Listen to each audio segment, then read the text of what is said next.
ಇನ್ನು ಭಾರತದ ವಿರುದ್ಧ ಡ್ರೋನ್ ದಾಳಿ ಬಗ್ಗೆ ಪಾಕ್ ಆರೋಪವನ್ನು ಮಾಡಿದೆ. ಭಾರತ ಇಸ್ರೇಲ್ ನಿರ್ಮಿತ ಡ್ರೋನ್ ದಾಳಿ ಮಾಡಿದೆ. ಪಾಕ್ ಸೇನಾ ವಕ್ತಾರ ಲೆಫ್ಟಿನೆಂಟ್ ಜನರಲ್ ಅಹಮದ್ ಶರೀಫ್ ಆರೋಪವನ್ನ ಮಾಡಿದ್ದಾರೆ. ಪಾಕಿಸ್ತಾನದ ಹಲವು ನಗರಗಳ ಮೇಲೆ ಅಟ್ಯಾಕ್ ಆಗಿದೆ. ನಾವು ಭಾರತದ 12 ಡ್ರೋನ್ಗಳನ್ನ ಹೊಡೆದುರುಳಿಸಿದ್ದೇವೆ. ಲಾಯೋರ್ ಬಳಿ ಭಾರತೀಯ ಡ್ರೋನ್ ದಾಳಿ ಮಾಡಿದೆ. ಪಾಕಿಸ್ತಾನದ 4 ಸೈನಿಕರು ಗಾಯಗೊಂಡಿದ್ದಾರೆ. ಸೇನಾ ನೆಲೆಗಳನ್ನ ಗುರಿಯಾಗಿಸಿ ದಾಳಿ ಮಾಡ್ತಾ ಇದ್ದಾರೆ ಅಂತ ಹೇಳ್ತಾ ಇರೋದು ಅಹಮದ್ ಶರೀಫ್ ಲೆಫ್ಟಿನೆಂಟ್ ಜನರಲ್. ನಾವು 12 ಡ್ರೋನ್ಗಳನ್ನ ಹೊಡೆದುರುಳಿಸಿದ್ದೀವಿ ಅಂತ ಹೇಳ್ತಾ ಇದ್ದಾರೆ ಪಾಕ್ ಸೇನಾ ವಕ್ತಾರರು. ಲೆಫ್ಟಿನೆಂಟ್ ಜನರಲ್ ಅಹಮದ್ ಶರೀಫ್ ಕೊಟ್ಟಿರುವಂತ ಹೇಳಿಕೆ. ಅದೇ ಹೇಳಿದ್ವಲ್ಲ, ಬೇರೆ ದೇಶಗಳ ಮೇಲೆ ದಾಳಿ ಆದಾಗ ಅದು ಇನ್ನೊಂದು ದೇಶ ಮಾಡಿದ್ದು ಅಂತ ಹೇಳ್ಬೋದು. ಬಟ್ ಪಾಕ್ನ ವಿಚಾರ ಹಾಗಲ್ಲ. ಒಳಗಡೆ ಬಂಡಾಯ ಸಾಕಷ್ಟಿದೆ.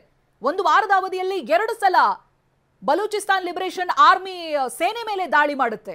ಅದು ಇತ್ತೀಚೆಗೆ ನಿನ್ನೆ ನಡೆದಿರುವಂತ ದಾಳಿಯಂದು ಈ ಸೇನಾ ಅಧಿಕಾರಿಗಳು ಯಾರ್ಯಾರಿದಾರೋ ಅವ್ರಗಳ ದೇಹ ಛಿದ್ರವಾಗಿತ್ತು.